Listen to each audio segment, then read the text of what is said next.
ভাই ভাই এই ভাই আমাদেরকে উঠে নিয়ে যাচ্ছে কেন ভাই? ভাই কেন ভাই এগুলো কি হচ্ছে ভাই? না ভাই কেন যাবো গাড়িতে কেন যাবো? ভাই ধাক্কাচ্ছে কেন ভাই?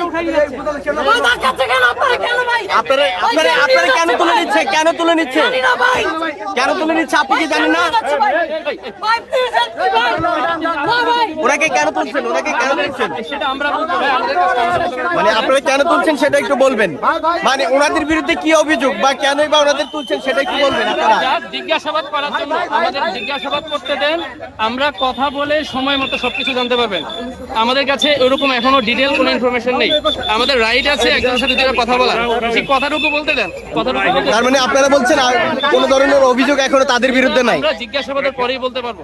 অফিসিয়াল কোনো স্টেটমেন্ট এখনো দেওয়ার সময় হয়নি। যদি ওদেরকে নির্দোষ পাওয়া যায় ওদেরকে ছেড়ে দেওয়া হবে।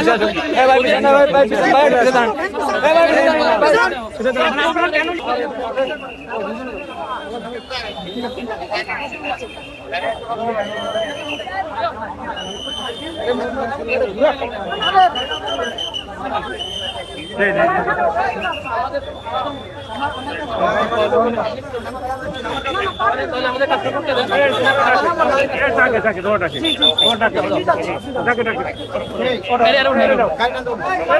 গাড়ি নিয়ে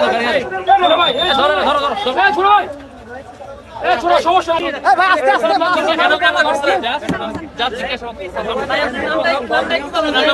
নাম পরিচয় গাড়ি ছেড়ে স্পষ্ট বলবেন।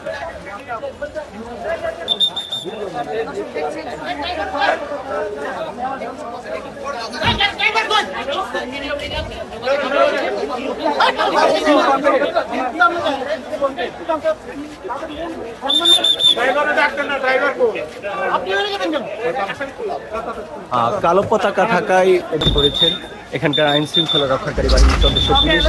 এই মুহূর্তে তাদেরকে আটক করে অর্থাৎ 2-3 আমরা দেখেছি যে গাড়িতে তুলেছি এবং নিয়ে যাচ্ছি পল্টনে অর্থাৎ বাইতুল মোকাররম জাতীয় মসজিদ বাইতুল মোকাররমে নামাজ শেষে তারা যেই মিছিল বের করে সেই মিছিলের বেশ কয়েকজনের মধ্যে কালো পতাকা পাওয়া যায় এবং যেটি বলছিলাম যে কালো পতাকা পাওয়া যাওয়ার পরে তাদেরকে পুলিশ সন্দেহভাজন হিসেবে আটক করে ধারণা করা হয় তারা হিজবুত তাহরির কিনা।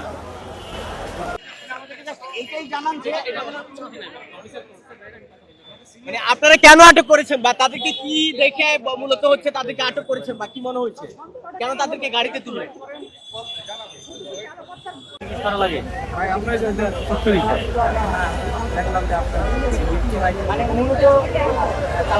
কয়জন